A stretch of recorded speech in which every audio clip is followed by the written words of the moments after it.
নমস্কার বন্ধুরা, আজ আমি বানিয়ে নিয়েছি ডিম ভাপা। তো চলুন দেখিনি কিভাবে বানিয়েছি, কি নিয়ে নিয়েছি। তো এখানে নিয়ে নিয়েছি সর্ষে বাটা, নিয়ে নিয়েছি হলুদ, লঙ্কার গুঁড়ো, নুন, কাঁচা লঙ্কা, আর নিয়ে নিয়েছি পোস্ত, আর এখানে নিয়েছি তেল আর ডিম। তো ডিমটা আমি সেদ্ধ বসিয়ে দিয়েছি, অল্প পরিমাণে নুন দিয়ে দিয়েছি।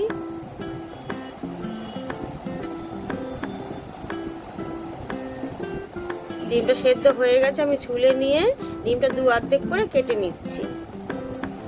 এইভাবে দু অর্ধেক করে কেটে নিতে হবে ডিমটা। আপনারা চাইলে গোটাও করতে পারেন।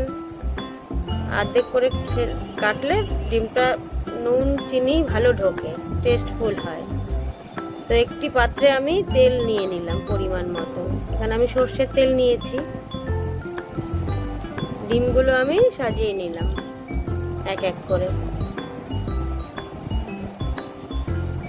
এইভাবে সাজিয়ে নিতে হবে ডিমগুলোকে।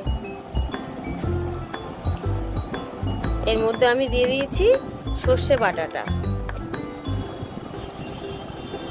এর মধ্যে কালো সর্ষে, সাদা সর্ষে অল্প নিয়ে আমি পেস্ট করে রেখেছিলাম। এর মধ্যে দিয়ে দিচ্ছি পোস্ত বাটাটা। এর মধ্যে 4টে কাজু বাদামও আমি নিয়ে নিয়েছি।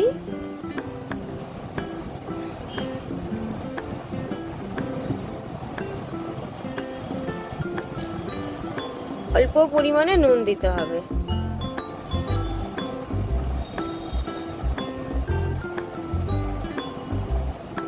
অল্প পরিমাণে হলুদ দিতে হবে। অল্প পরিমাণে লঙ্কার গুঁড়ো দিয়ে দিলাম।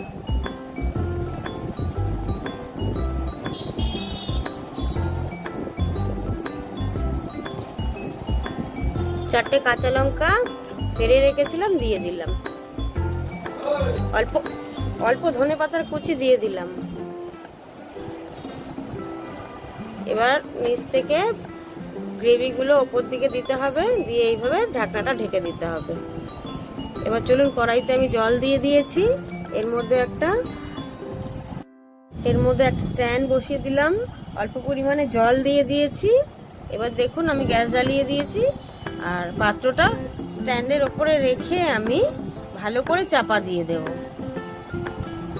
ঠিক এইভাবে রাখতে হবে, রেখে চাপা দিয়ে দিতে হবে। আমি একটা নোড়া দিয়ে চাপা দিয়ে দিয়েছি, আর আঁচটা লো ফ্লেমে একটু রাখতে হবে, মিডিয়াম আছে। তো দেখুন এইভাবে ফুটবে। 15 মিনিট এইভাবে ভাপিয়ে নিতে হবে। 15 মিনিট পরে দেখুন আমি ফিরে এসেছি। তো আমি খুলে দেখছি আমার রেসিপি রেডি হয়েছে কি হয়নি, আমি দেখে নিচ্ছি।